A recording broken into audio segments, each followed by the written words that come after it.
Tingnan niyo po itong tela. Kahit na hilahin mo, kahit na hatakin mo, di ba hindi mapupunit? Di po ba hindi masisira? Buo po ito, itong telang ito. Napakatibay.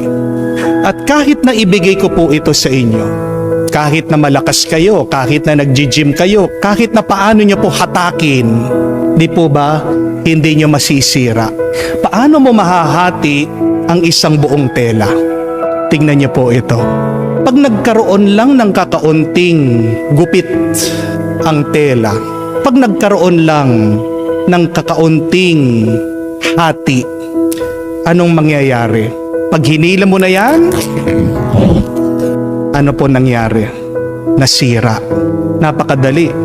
Hindi ka man kailangan pagpawisan, hindi ka man mahihirapan. Anong ibig sabihin, mga kapatid?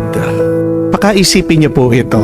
Ang buhay ng tao ay parang yung telang pinakita ko, at nanghihina ang iyong pagkatao, nasisira ang iyong pagkatao kapag pinapasok mo ng kakaunti ang masama. Kung gusto nating malampasan ang mga pagsubok, mga problema ng buhay, kung gusto nating manatiling matatag at malakas, anong kailangan nating gawin? Huwag nating pagbibigyan ang masama. Amen? Kailangan nating palakasin ang ating pagkatao. Ano po ang kasabihan? If you lose money, you lose nothing. Dahil ang pera pwede mong kitahin muli. If you lose your health, you lose something. Kalahati, nawawala ang lakas mo. Pag naatake ka, pag nagkaroon ka ng sakit sa puso, pag naging operado ka na, hindi ka na ganong kalakas. But if you lose your character, you lose everything. Amen?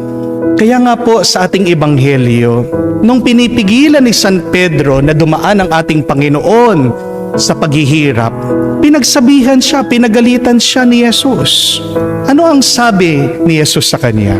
Umalis ka, Satanas! Hadlang ka sa aking landas. Jesus said, Satan, you are a stumbling block.